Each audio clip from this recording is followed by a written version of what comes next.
Anthropologists think that the hammer was the original tool. I mean, a rock in a hand is a hammer, right? Well, stop trying to use one hammer for 10 different jobs. For instance, this hammer will smash, but it's a cross peen and it will also draw out. You see that? This side simply smashes, and this side makes longer. That's interesting. Now, this hammer has a completely different primary purpose. It doesn't smash at all, and it won't draw out at all, but it'll drive a little nail, and it will pull a little nail. Every hammer should have 2 different tools on the end of the stick. So here's an assortment of about 10 or 11 hammers that I think represent all the hammers in my shop. Let me tell you what they are, and then I'll show you what they're for. This little group of beauties is for carpenter work. Stiletto, it's what I've ended up loving for framing, general purpose, mostly in remodels and additions. Finish work, titanium, it's light, and this is a Tesla. Does the same thing in Eastern Europe and Turkey. It includes, where did that piece of wood go? It includes a chisel. So not only do those guys drive a nail with that, but they can chisel, and they can shorten, and they can do whatever it is that they do over there. I mean, I'm a wood butcher, they're a wood butcher, everybody's a wood butcher.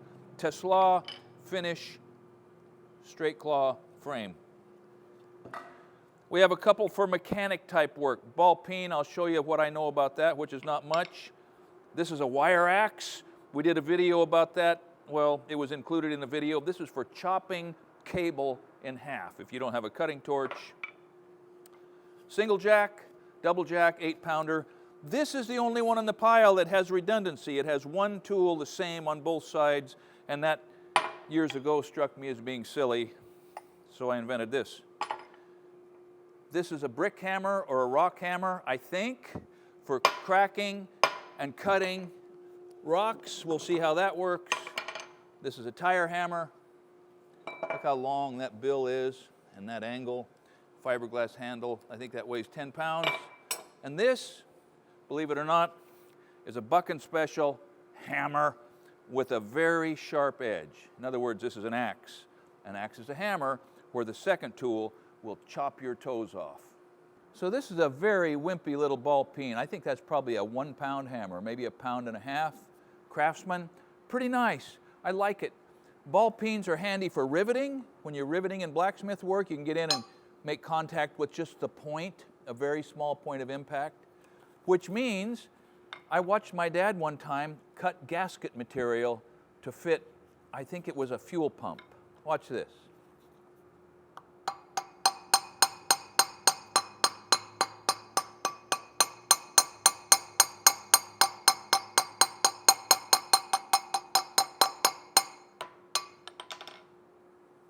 Look at that, my friends.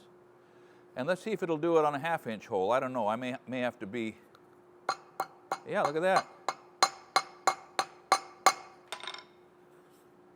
Did you know you could do that with a hammer? Easier than a pair of scissors or a utility knife. Now the other thing that I've used it for is a very dramatic texture in blacksmithing. I think there were about 1,500 hammer blows. I remember counting part of them on that copper sheet. And I don't often do that. I mean, that's kind of the caricature of a hammer texture, right? But, I mean, sometimes a ball peen's exactly the right tool.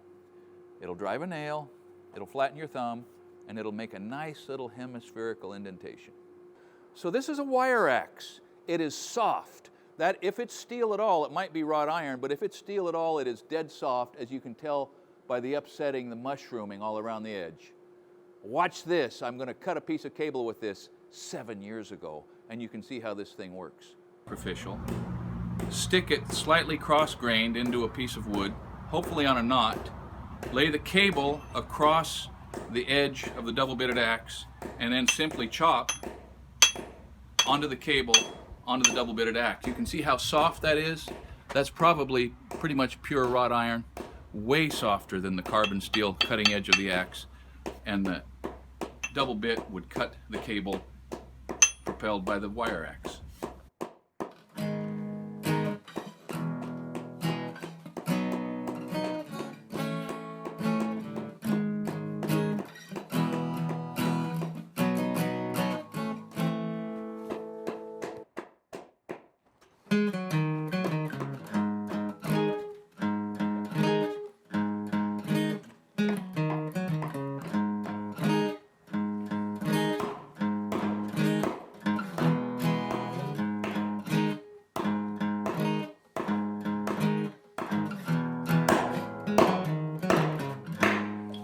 Nothing to it.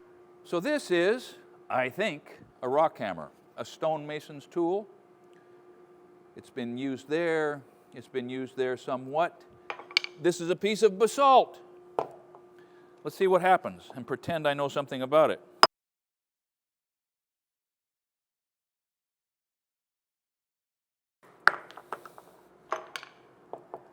Now, any of these hammers would do that.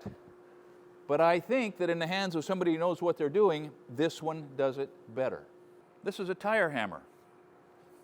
The length of the bill, the width of the bill, the rounded edge is used for breaking the bead on a tire, like this. Tire men work hard. Now, there's no air pressure in this. I've already verified that. I think it might be dangerous otherwise. But tires sort of seal up around the bead, and it's hard to break it loose. And so a tire hammer does that. Gets stuck in the hands of a carpenter.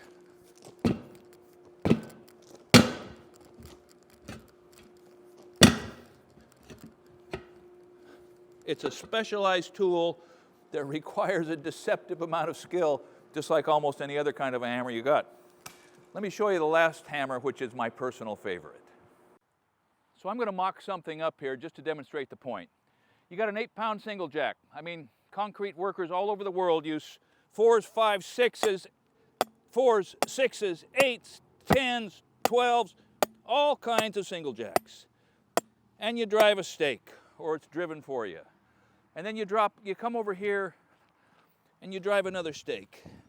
Now I'm driving these like they're line stakes and form stakes, which is a separate conversation.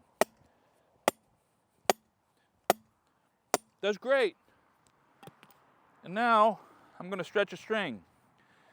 By the way, we've got a video about the knots that you need to know working with a string line, starting with a lark's foot. Go down a little lower, about like that. And then I'm going to put a binder over here. I'm not sure if that's the right name. But let's just say that that's the grade. And it's a 12-inch turned down edge. Oh, here's a piece of a 2x12. Let's drive another stake just for fun. But this time, let's use this, because something tells me we're going to need it. I'm going to just estimate that we're going to drive it right up against that stake about like that. Now watch this. Here's my form. I put it up here. Oh, the grade's too high. It's good on this end, but actually I'm going to tap it down just to illustrate.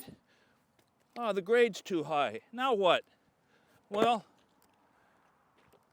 if I was using this, or this, or this, I would be stuck.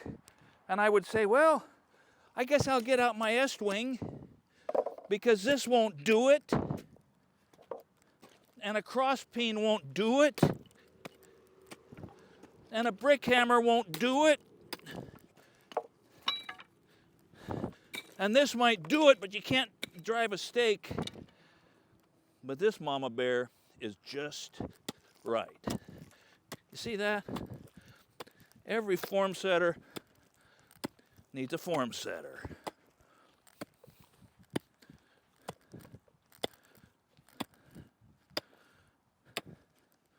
Let's see how we did. Huh. First time, every time. So you see the point? That's a form setter. I got a patent on that. If you set concrete forms for a living, don't make the mistake of using a hammer that's not intended for the secondary purpose that you need to have in your strong right hand when you're setting those edge forms. It'll save you time, it'll save you money. Thanks for watching Essential Craftsman, and keep up the good work.